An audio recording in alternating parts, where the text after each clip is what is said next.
Hey Anders, how are you? Nice meeting you. Finally, we've been talking about this chat for some time, ladies and gentlemen. Also, you are all welcome to our podcast. As always, we are absolutely having a casual atmosphere, no formal questions asked. No formal processes, so everything is friendly, easygoing, and that's why, being in the summer season, of course, the first question to you, Anders, is how is your summer season? Any good time off? Because I know that you and your team are actually the samples where the business is always balanced with pleasure and sports. So what's happening on your side? Hi, Arthur, and thanks for having me for your podcast. And you have a black T-shirt, I have a white shirt, so I guess I'm Well more balanced. I'm more formal than I should be, but it's all fine. Normally I dress like this, so it's actually casual for me. Well, good. Summer has been and actually is still. We have 27, 28 degrees here in southern Sweden today, so very nice. Summer was not like that. Typical Swedish summer day is 16 degrees, cloudy and windy as hell. So it's like you feel it could be November, but it's actually mid of July. So I had 4 weeks of vacation, spending time with the family. Went to Spain, had some things going on at home. And you mentioned sports. Not much happening during summer. I guess only taking it easy. 4 weeks off from work and from the gym, but starting off again. We, as you said, we are 365 ID. We believe in health, so we have a weekly activity every Friday. We get together and we have a personal training, kicking the shit out of us for an hour, and we have done that for well, more or less since I started here, 4 or 5 years. Excepting from COVID, of course, that nothing happened at that time. But otherwise, we actually try to do it once a week and have some other activities and stuff. But once a week, we go together with the personal trainer. That's good. That's good to know that actually you had a break, because that means that we, the rest of the world, have a better chance to not be that different, at least during WTM. Otherwise, your team is always shining like sports superstars, and we are embarrassed, the rest of us. I'm talking from myself, not everybody else. It's always off I have to behold the right, but we try to be the best employee in Halmstad, in our city, but also then for Sweden. And one of the things is we know people who work out, eat properly, eat correctly. They also have less sick leave. They feel better mentally. So we put a lot of effort into that to have people actually not only saying it, but actually doing it as well. That we go train, we think about what we eat. Sometimes I think about what I drink, not at World Travel Market maybe, but otherwise I try to do it on a Monday to Friday. Small exception, right? Yeah, exactly. That week of the year. Yeah, the travel season starts for us in November, I guess. That's whenever I trained for that. I trained for that. Yeah, yep. Anyway, I mean, most of our listeners are actually coming from the car rental industry, so you are already a legendary name there. But maybe instead of me introducing yourself, maybe you can remind the listeners and the people who are watching us, what exactly are you doing at 365, and how 365 as a company has turned versus, let's say, the car rental industry. So how did that come up? Because I know you have a lot of other industry, including hotels and let's say some leisure stuff. Airlines, I guess, was on the list. So please share a bit of the history. Yeah, great question. I mean, if I take it from the beginning, the company is 9 years old, Swedish-based company, and it actually was an offspring from a kiosk manufacturer here in Halmstad. They still exist. Their name is Gordian, and they wanted to have an ID scanner verification solution for the kiosk. Where you go there, you put your code or your driver license, you get a verification of the system, and you get your key and can pick up the car. I mean, those kiosks are still there. But Johan, our CEO and founder, he thought that the use case could be much broader, much bigger than that. So at his coffee table, actually exactly 10 years ago, he was sitting and thinking about who else can be needing these kind of services. So he did a study. He called 30 of the biggest companies in Sweden. and asked them. They all say the same thing. All present ID scanners, they require a computer, which is then local installation. It's a cumbersome process. It's a costly process, and it's often ties up a full-time employee of IT, like an IT guy or something like that. So it's more like a big IT project. So we came up with a solution to do a cloud-based solution, meaning that you don't need any local software. You only need internet and power, and it's kind of scan and go. So when we ship the scanners from our office, we only insert power and internet to them, and they're up and running. You don't need anything, any cables, anything. So our first customer was actually the biggest bank in Sweden, well, one of the first customers. And the first 2 support calls we got was, when are you coming to install the scanners? And we're like, no, you just plug them in and they're ready to go. And they were like, okay, hold on a second. And 45 seconds later, they say, okay, now I have a purple light. Let's go ahead. So that's how kind of the company started. When I started here 6 years ago, I asked our CEO, who are we selling to? And at that time, and still are, we are market leaders in Sweden, and I would say Scandinavia as well, but especially Sweden. We have all the banks, all the money exchange companies, 90% of the banks. I'm not going to brag, but we are soon having them all. We have car dealers, we have car rentals, we have hotels, we have logistic companies, we have governmental institutes, we have hospitals, we have airlines, we have 10, 15 different segments. But I said we can't actively sell to all of them. We need to prioritize. We need to kind of focus on some of them. And after a couple of weeks, it was quite obvious for me that car rental is the industry that has the biggest return of investment for our solution. And so it was. I started immediately contacting, cold calling, emailing to everybody on LinkedIn, email, checking different things. Then we got Green Motion, we got another customer. So that's how kind of the journey of the car rental arena started. From there, we have expanded, started small with the client in Sweden. They kind of gave us a reference in Norway and in Baltics and then in Poland, and then we kind of spread through the countries. So we have never gone in a vertical to say, okay, we're going to sell to the car rental in Poland, but it's more like just organic growth. And then we have some larger successes with some larger companies in some larger countries, but I can take that later on maybe. All right. Sounds like a fascinating, let's say, long story. You can actually make a book out of it later on. Yeah, it's been. I started 2018, and we all know what happened 2020 when COVID came. So we had a rough couple of months and years. A lot of our clients wanted to send the scanners back, but we actually insisted that they could keep it for either a strong discounted fee, because they had some clients coming, and some of them actually got them for free, just keep it, because we knew that if they're going to send it back to us, you lease the scanners from us, and then you pay a monthly fee and everything is included. So we knew that if they're going to send it back to us, it's going to be harder for us to send it back and sell it again to them. So it was better that it stay at their position and things would start off again, which was proven to be a good success for us. Sure. Yeah. Well, talking about the let's say the connectivity and the technical thing, you mentioned, it's also important to discuss, I guess, how sophisticated it is to make the integration, because I know that, again, when you're talking about the unit itself, it's not that functional without connecting into the rental management system that most of the companies are using. You mentioned one of the names, but on the example of Rently, for example, where we did work a lot on collaborating and implementing the system, I saw it's actually really functional from the user perspective, that the let's say the documents are popping up on the checkout screen, so the agent quickly sees the scans, all the details that actually transform into the let's say into the agreement, so you don't need to double check the names. So is it really that functional that it collects the data, checks some database?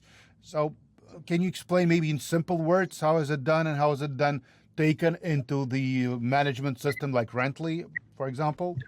Absolutely. And for those who haven't seen our scanner, it's the white box with a name here, and you have 2 slots. You have a ID1 and a ID3 size. So ID1 is ID cards and driver license, and ID3 3 is for passports. And then there is some ID2 sizes as well, like Romanian ID cards, etc., which we also can solve with another solution. But anyhow, once you do a performance scan, we take 3 pictures of the document, which is a white, ultraviolet, and infrared picture. These pictures are encrypted in a good, secure way and then sent over to our servers, which is based in different places in the world, depending on which client you have and what they have their scanners based, where we unpack the pictures. We check on the white picture, what kind of document is this? So we have built our own database of documents. And this is not an easy task, I would say. We have spent millions of money and dollars and a lot of hours to put in, but it's really been an investment. Because going back a little bit, old scanner solutions are hardware suppliers, and then you have the software suppliers. So the hardware suppliers are still there. You have Tails, you have a Desco, and you have a couple of others, which only makes the scanners. Yep. Then you have the software, Aquant, 365 ID, you have a couple of others, which have the document, well, also regular. They have the database of documents you can check against. We have never sold either the scanner or the software. We always have one-stop shop. We have sold everything together or leased everything together. So once we have sent it to our cloud, we check what kind of document it is in our database. So we see it's a Swedish driver license issued 2019. Then we know how it should look on security features. So the ultraviolet signs is a blue or green or red signs that you can see with a pen. But the infrared signs is often where people don't understand what is really there. And good performed or manufactured documents, I will not blame any countries now. So some countries have really good security features, some have less good security features. So the better they are, the harder it is to counterfeit or make a fake document out of it. The worse they are and the less security feature they have, of course, it's easier to make a fake document out of that.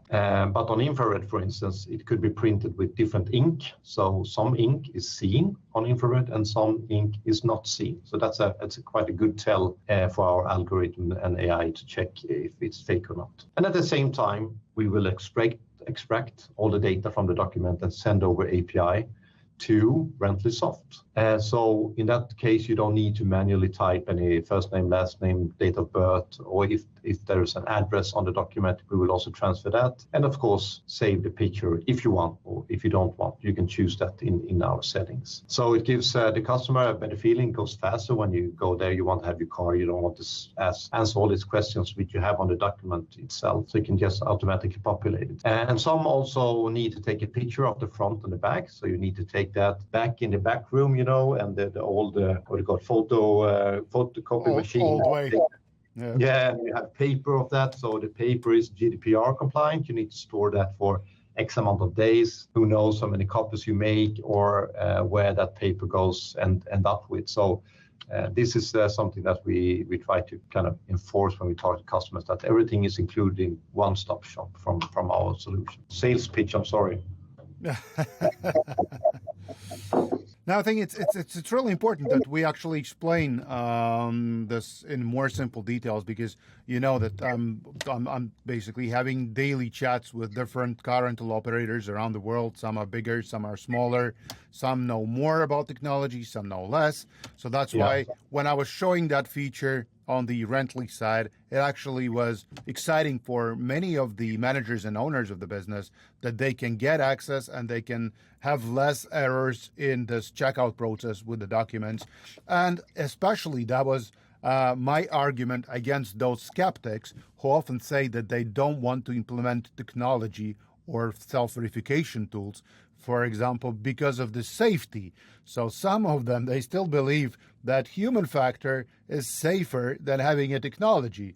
And my question to them is always, do you really believe that some John, let's call a beautiful name, whom you hired a month ago and prepared for the season, is really capable of checking thousands of different types of documents, driver's license, passports, different nationalities and countries in a manual way, securing that this person is actually the one picking up the car? And then many keep, it's about the face control. And I say, no. In my opinion, you cannot fight and resist the technology. I mean, you have databases, you have checks, you have AI, and all of this is as far as I understand, part of the 365 tools that are doing the verification. Yeah, exactly. And a lot of people don't understand how good documents you can make today. Absolutely. And we have seen, and this statement is maybe strange to hear, but we have seen fake documents being better than the real ones. It's actually one of my next questions was because at least I saw a video and that was a funny case from one of our mutual customers and good friend and industry legend Richard, when he was showing one of the passports that actually was having double slider, and I guess that was one of the cases when 365 helped to determine that was a fake passport, and Richard managed to save an asset, so the car was not stolen. No, exactly, and I have the chat with him here, and he literally said, "Bro, you saved my ass. Sorry for my English." And let's see if I can. Yeah, it was a really good Mexican. They had a driver license and a passport. I have it here. And what they've done is they put a kind of a filter over the passport. Passport is often the hardest one to manipulate. Often you see driver license that are manipulated or forgery, counterfeited, or fake ones. But passport is very rare. But now they have been smart and made a driver license and a passport with the same face, with the same all the data. But it's just the passport had a different. In the passport you also have a chip. You have an NFC chip. You can read information, and that data did not correspond with the data on the picture, which is what you also did. So it was another picture behind. So it was an obvious fake from our side. But with the eye, you could determine anything. I could absolutely not tell it, and especially you have both the driver license and the passport look the same.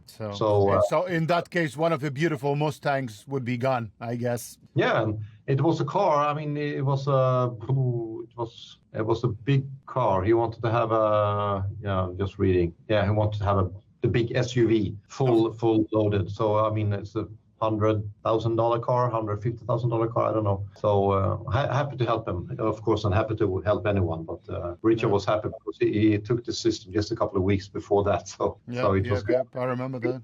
And that's amazing. I think that this is the best argument for all those, again, technology skeptics that think that this is expensive, this is useless.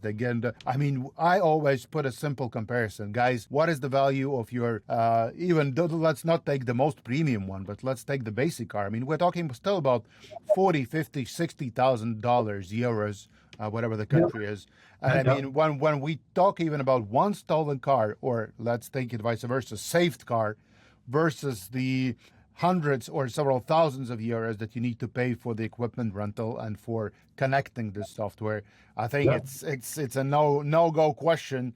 It really makes sense. Yeah, and as said, that's the security side of it. Then you have the operation side where you save some of our clients. I will not say any names, but they save up to 2 minutes on each rental having an integration. So using the rental software integration, for instance, you would then don't need to spend all the time putting all the manual information, which is done then in 2 minutes. You save 2 minutes, which you can do with other things, which you can upsell, or you can provide better customer retention, better customer service, etc. So, of course, a lot of things that can be beneficial of using that kind of system.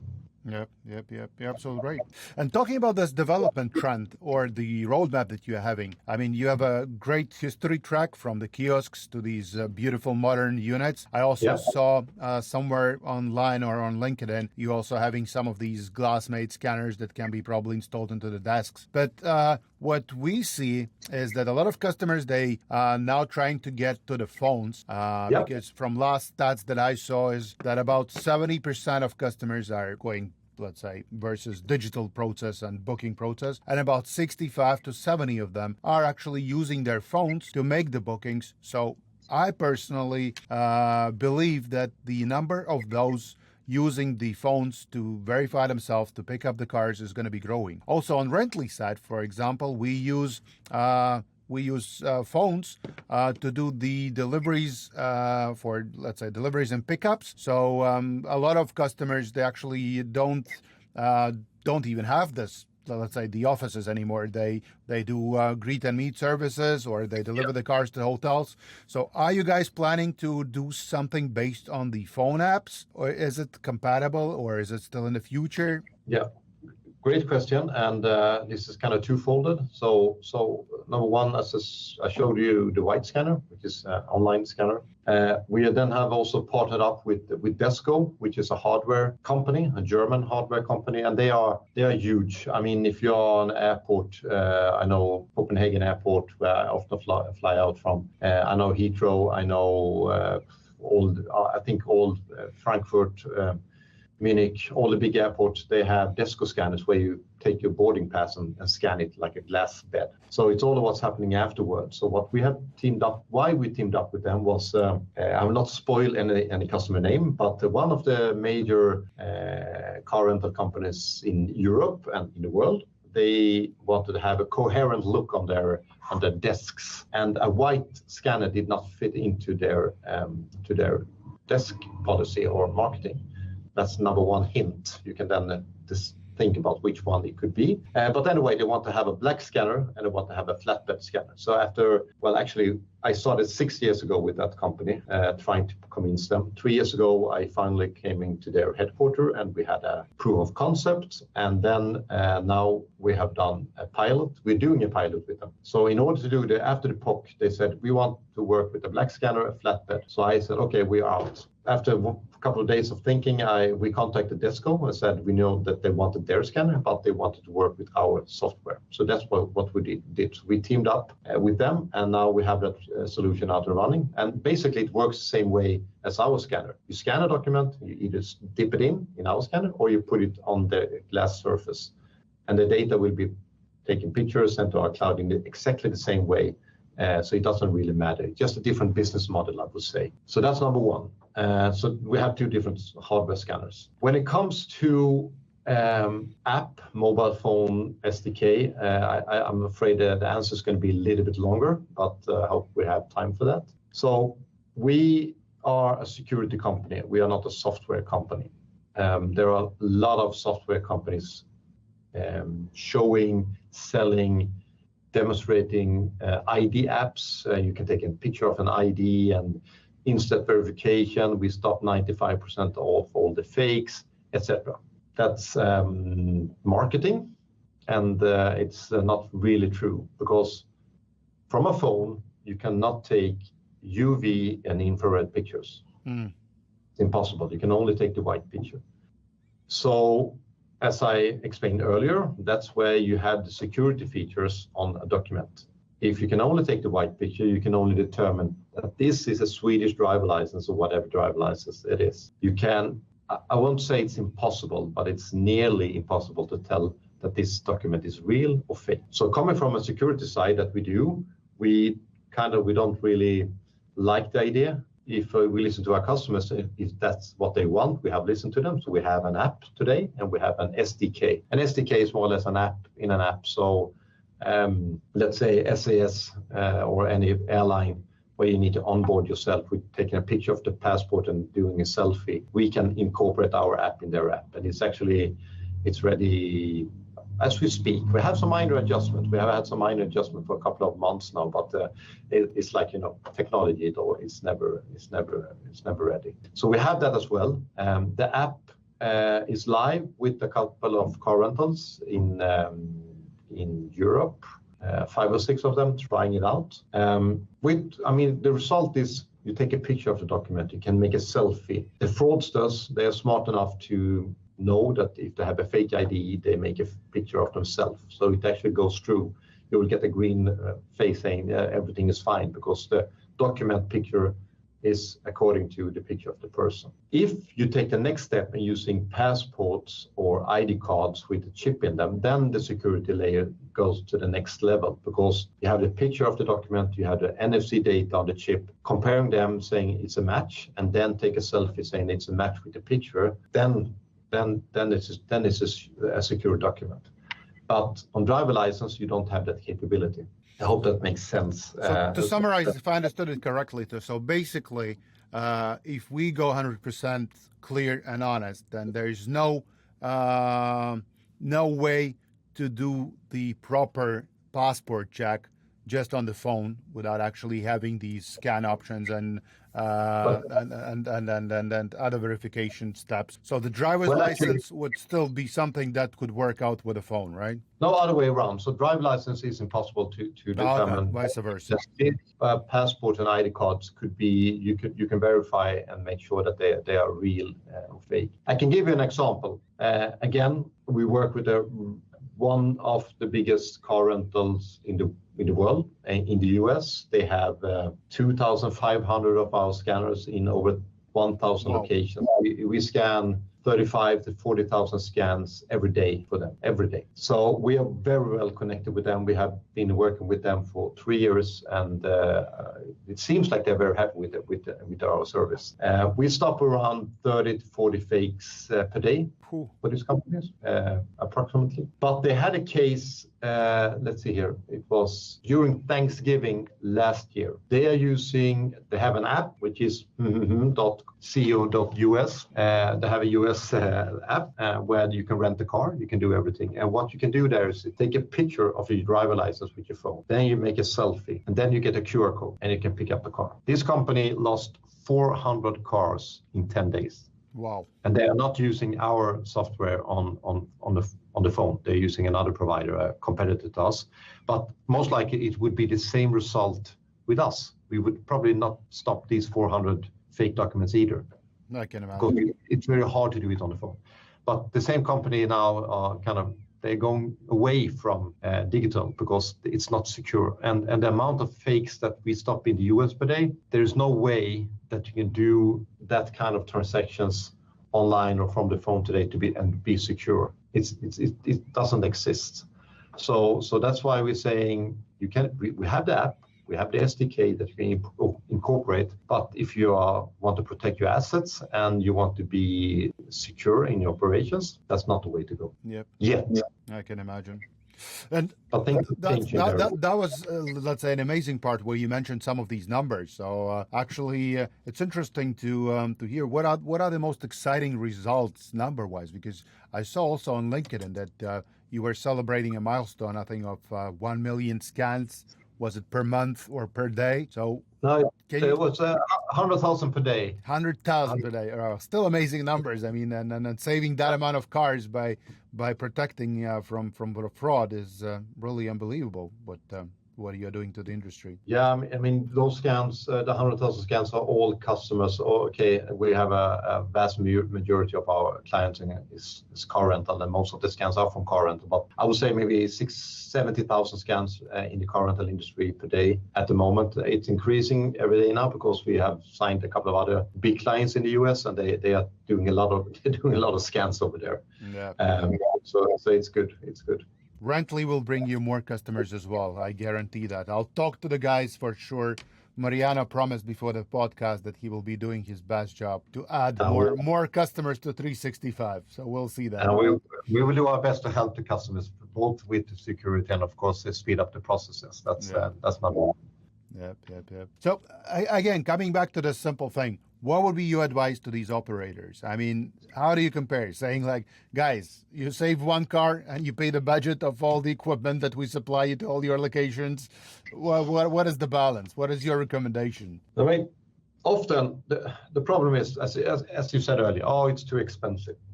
Or let's say we pay $500 per year for our equipment and everything is included. Let's say that. And they say it's too expensive. And then they lose a car worth $50,000 or euros.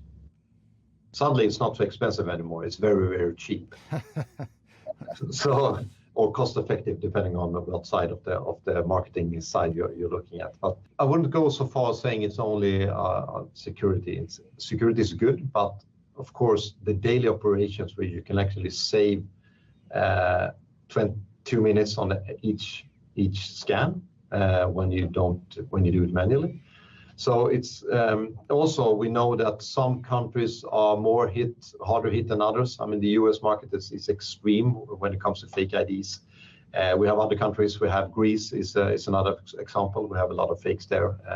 Italy as well. Poland has been hard hit, a little bit lower, and then the Baltics has also been quite hit. We know that in Sweden, this is just fun fact, in Sweden when we have 100%, 95% market share, if there is a scanner, it's ours. If there is no scanner, they don't have any other scanner. That's kind of how we look at it. But the fraudsters, they actually have this dark web where they discuss how to do different things. And one of the questions we found there was, how do you trick the 365 ID machine to get a car? And the answer was, it's don't bother, don't go there. That was the answer in the dark web. So that has actually happened. So we have very few fraudsters in the car rental arena in Sweden, because they have moved to other areas of car dealers, or they have moved to machine rentals, or to other places where you can trick things to get money out, because the fraudsters will not stop. They will just continue in other markets. It's their business. They have to make money. Exactly. It's like we move from segment to segment. Yeah, absolutely. And again, talking about this funny part, I'm pretty sure that during all the, let's say, operations that you are having in these last years, you probably have some unexpected challenges as well, or maybe funny. I mean, we're having uncensored meetings, so let's call them small fuck-ups. So can you share some of them? Well, we have, a couple of, we have some minor and some major, but a major one was with this big car rental that I'm doing the pilot with now. When we started 3 years ago with the test, I was there at their main location here in Europe, and kind of doing the training, installing, just showing the staff how to use them, because it's very easy to install our scanners. Just plug and scan, I remember I told you. Yes. But we just had to greet and meet, and we set everything up.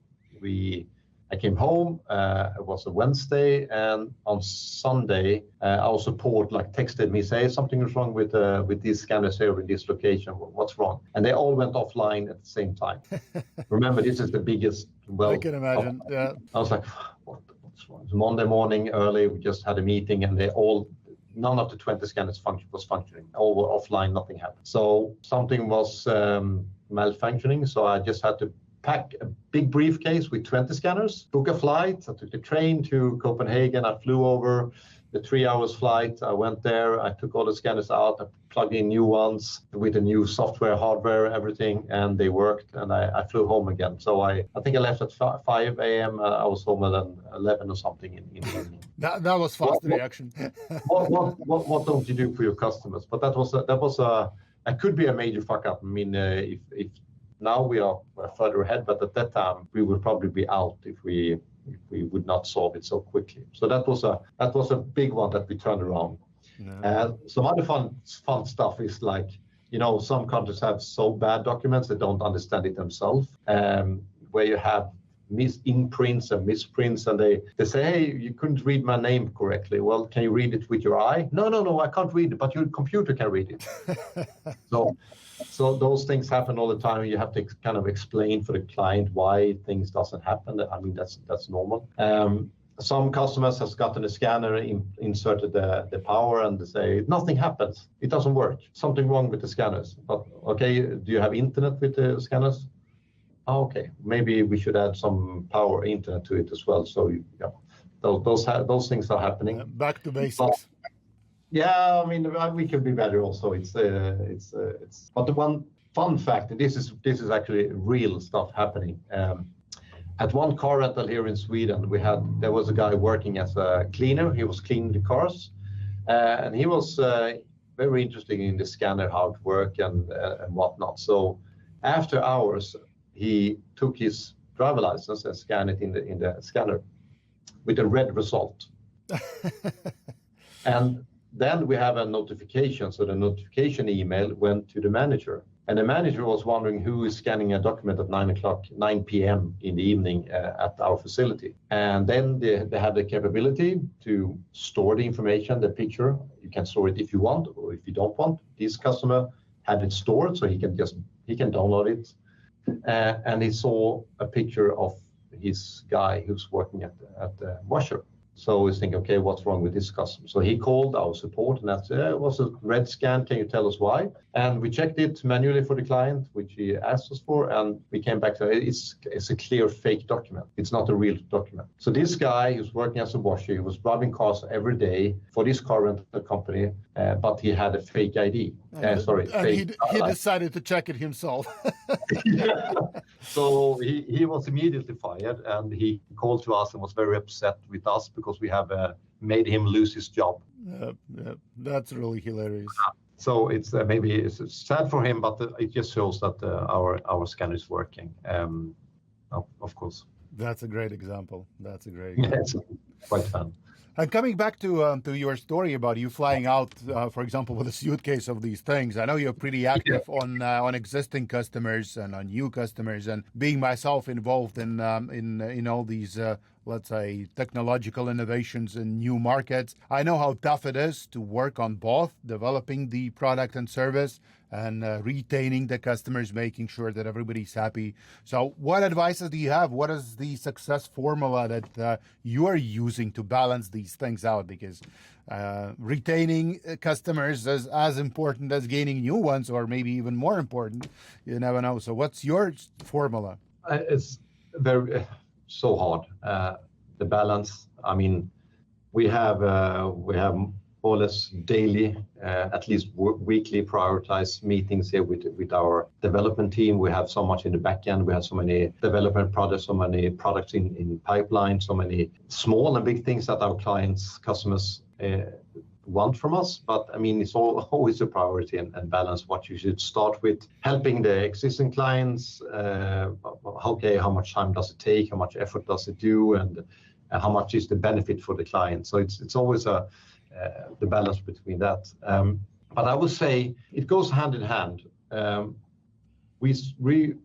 receive a lot of updates talking to you guys, talking to our integration partners, talking to our bigger clients, visiting World Travel Market, ITB, Feature, International Car Rental shows, other topics where you kind of talk to people to find what's happening in the market and what's new and etc. But I know I should spend much more time with doing research.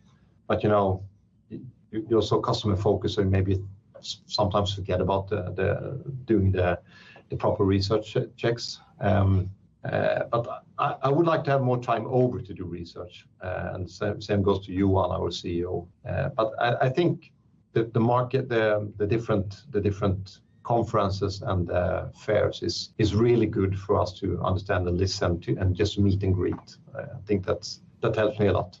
Sure. Yeah. Sure. Yeah. I mean, nobody can. I think that even though we talk about modern technology and replacing some of the, let's say, human factors, I think nobody can cut away the human factor of us meeting people live and getting that feedback and getting feedback from the existing customers. I think that's a very big piece of our development, right? Absolutely. That's how we build further.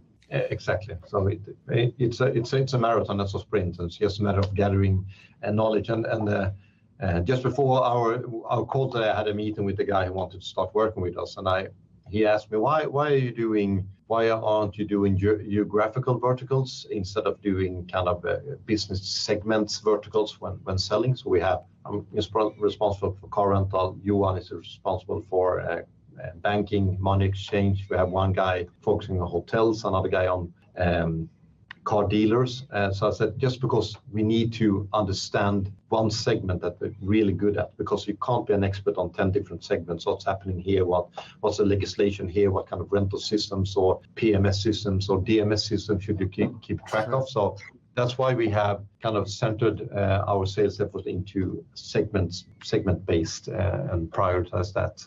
Otherwise, it would be impossible, totally impossible. Yep. I think that's a very, very right and smart strategy, in my opinion. Yeah, we hope so. Yeah. We hope so. Well, I can feel and I can see from the camera on the other side that some people are already snoring. Einar in Iceland, our mutual friend, is probably falling asleep already.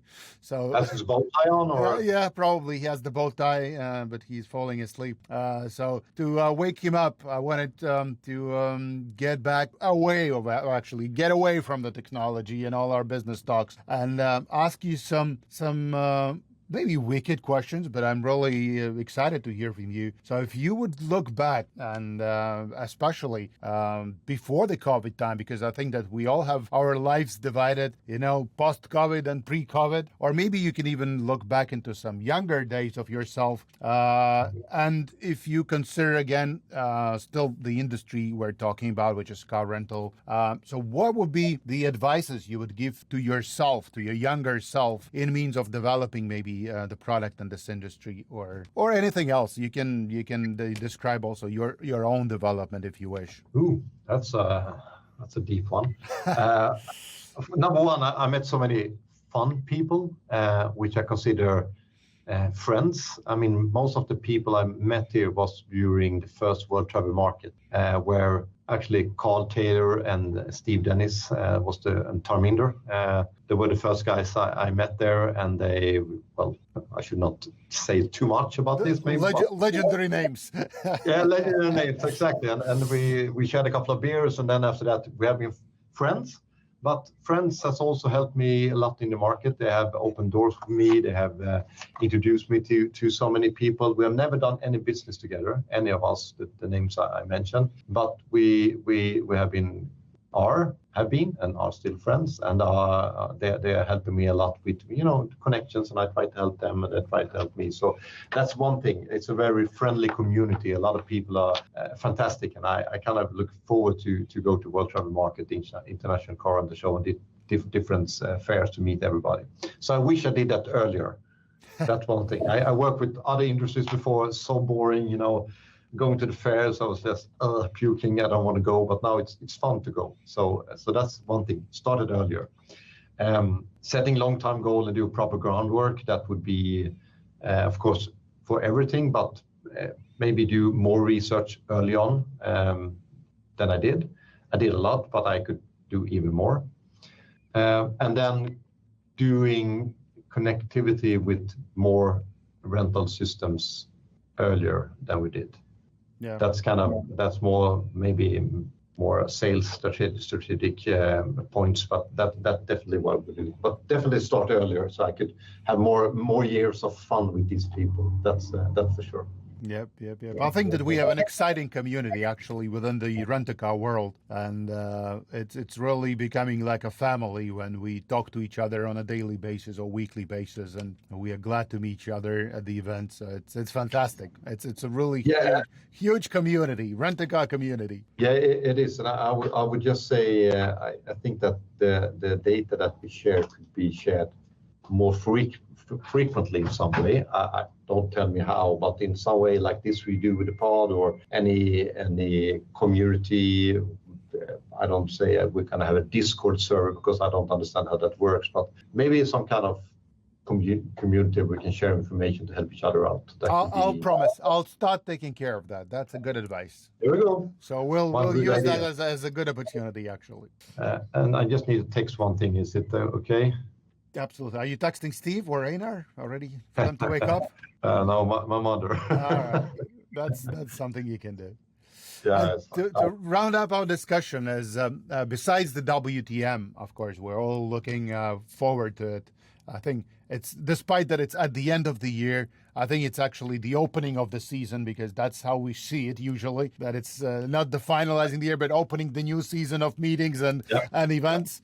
So besides WTM, what are the things you're looking forward in future? Maybe you are expecting some big developments in your business in 365, or maybe some new big collaborations, or maybe any other trends in life and business that you are, let's say, expecting and looking forward to. There is actually there's a lot to do with that, I will say. I just need to do that. Sorry about that. So, number one, mentioned before, we have 3 major car rental. We have a lot of different big projects, but we have 3 major, massive unicorn projects that are running as we speak, with not only American but worldwide. So we talk corporate car rental companies here. As said, one of them are in their pilot phase with extremely good result. Over in the US, we are I'm amazed. Our forensic team is amazed. Our support team is amazed with the amount of fake IDs we stop in the US for this specific client. It's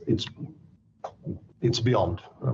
We can't believe it. So when they save around $60,000, well, sorry, if they say one rental, if they lose the car, it's $60,000.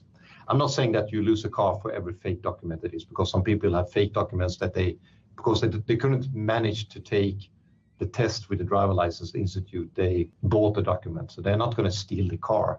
But if they crash the car while renting it, there is no insurance covering it. So that's another thing. Anyway, so these 3 big projects, we're waiting for an approval. We have signed contracts with just a matter of the amount of scanners they're going to have. And it's happening now in the next 2 to 8 weeks. Amazing. So that's going to be. Don't say more. We'll keep the fingers crossed. Thank you. That will really change both 365 ID and a lot of people's life. To be honest, it's really going to be a breakthrough for us. So we keep our things crossed there. Another thing for the industry is what we haven't touched upon is digital driver licenses and digital IDs. Yep. And it's funny because Sweden is often, the processor, we have the far ahead when it comes to technology. We have always like this and others are following after. Now, actually, 2019, Swedish authorities said that Swedish driver license should not be considered as a form of identity, because it's not, but everybody uses the driver license as their identity. So it should not be. 2019, it's 5 years ago. Now there is a referendum and data for the European ID wallet. Have you heard about that? I heard about that, yeah, but I also had some bad experience with the, let's say, with the Latvian driver's license, which you said the same thing was happening, that they didn't accept it as an ID anymore, and I was having troubles on the way because I used to have it as an ID form, which is not anymore. So the thing is here, it's also educational. Give me a couple of minutes with that. Everybody's thinking in silos. They're only thinking their own thing. I take an example. So Denmark have their own driver license actually show how it looks, more or less. And it's great. It looks more or less like this. A QR code, that's me. That's our Swedish bank ID. You see the QR code is moving here, so it's only valid until it changes. You look handsome there. You faked the photo, I'm sure. It was a couple of years ago. So the good thing is that it's great. You have a QR code. You have all the data from the QR code that you can pick out. But when we talk to the Danish Road Authority, the issuer of the document, we ask them, okay, so can we connect to your API so we can actually shoot it with our barcode scanner or with our flatbed scanner so we can see if the document is valid or not? And they say, no, we don't want to let anyone outside have a look at it. Yep. So we're like, okay, so if I'm traveling from Denmark to Sweden to rent a car, well, you need to have your plastic card with you, okay? That's not so smart, we think, because then if you rent, you understand the point. Secondly, if we would open up for it to be used in another country, which they will be doing, how do you intend that you check it? Oh, it's easy, they said. You just download the Danish Road Authority app to your phone. Again, silos. So if every road authority in Europe thinks like this, or of any authority or issuer of a document does this, how many apps will you have in your phone? Every time you travel, you need an app and all these things. But also the car rental companies, they need to have 800 apps to be able to check all different digital documents. So silo thinking. But November 21, there will be a referendum. It will be everybody in Europe needs to be able to check a digital driver license if they're presented with it. November 21st, 2024, it's happening. So how? Let's see. But our whole system is designed to take care of this. So we will be able to provide a solution that will help either if you have a plastic card or if you have a QR code or digital ID. And this is something I think will change the whole industry in a couple of years. And we all know some countries are faster than others. Some have their digital driver license already. Some will come up with it in a couple of years. So between now and, 6-7 years, you will be using both plastic and digital. And after that, it will only be digital. But we will be living through everything, and we will have the perfect solution now for the combined offer, and also in the future for only going digital. Yeah, that could be a huge step, actually. Huge change. Yeah, and I think that people don't underestimate what can be done when it comes to passports, ID cards, and everything. I think that fraud will decrease, but also data handling will be much more efficient, much more used. I mean, everything will be digital, which is then 100% correct, and information will be flowing easier. So that's going to be the future, going digital.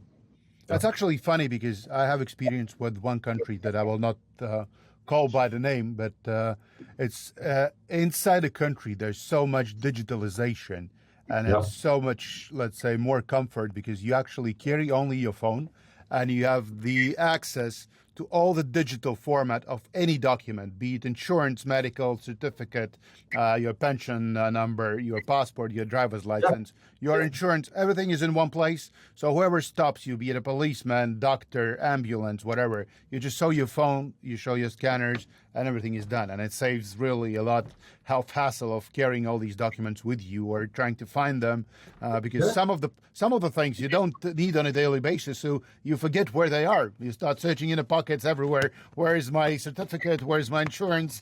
Where's my... have it in another jacket or on a bag or whatever. Exactly. Yeah. So, of course, the digital format will save a lot of hassle from that perspective. Yeah, definitely. As I said, it's happening now. It's not happening later. It's really now. Well, that's why to finalize, I would say the message to all our listeners who are still awake is that the change and that this technological change is happening now. So those who are still managing their business, and I know plenty of them, with Excel sheets and some with the papers on their knees, drawing the contracts with a pen and pencil and checking the driver's license, just visually saying that, this is real, no, this one is fake.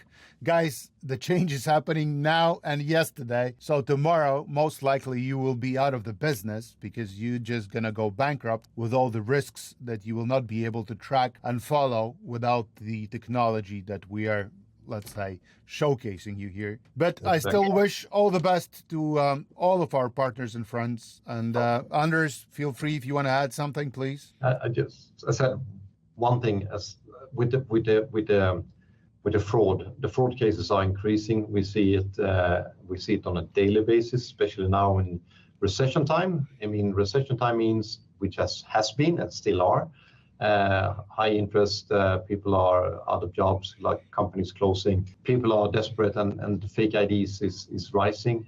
So please be aware. That's kind of one thing that I want to say. We can see it every day that it's increasing. Yep. So again, let's advance the businesses. Let's use the available technology. Let's make it safer, better economically, and have more ROI at the end of the story. That's what we are in business for, right? Yeah, because also this money that they steal a car and they chop it up, and this money goes to organized crime, they go to trafficking, they go to other criminal activities, which we don't want to be a part of. So it's a part of the whole process to be a part of the society. So Yep, absolutely. And anyway, when do we meet next time, Arthur? Yeah, I was just willing to say that I know you have big plans for travel, so you're probably jumping between all sides of the ocean. So I'm wondering where we can meet. We're definitely meeting in London, that's for sure. Maybe before, who knows? Yeah, but maybe somewhere else. The world is actually small when you work in the travel-related industry. So we move between the continents and countries. So that's great. With Street, we now have around 125 countries, I think was the last number. So I have pretty much time to spend around the world following up on our, let's say, affiliates and franchisees. And I want to make sure that most of them actually start using this new tool, the new connectivity that we have with 365. So we're definitely going to be implementing more and more countries. And I would be happy to do your way, to jump on a plane with a suitcase, having the units available and showing the people how it works. I really love this process myself. So. It's really, I felt like a really 30 years ago when everybody was salesmen with a briefcase. I felt like that, really selling the scanners as I go, but they were already sold. But that's really how I felt, and it was quite a special story. The classic, the legacy, old school one. Yeah. Look at the trench coat guy with the suitcase. He must be a salesman. Yeah, great. Thanks for having me, Arthur. And I don't know how many are listening, but those who are listening and who I know, hope to see you soon. Absolutely. And I will definitely put the contacts for Anders on the top of the description. So if anybody has any specific questions related to technology, please feel free to contact him. He's the best man to tell you all around. Regarding rental management systems, I will have my pleasure to tell you more, and the connectivity options and anything else. But guys, stay safe, stay cool, stay advanced. And Anders, thanks a lot. Enjoy your travel, and I'll see you in London. Absolutely. Maybe before. Take care. Maybe before. Thank you. Take care. Bye.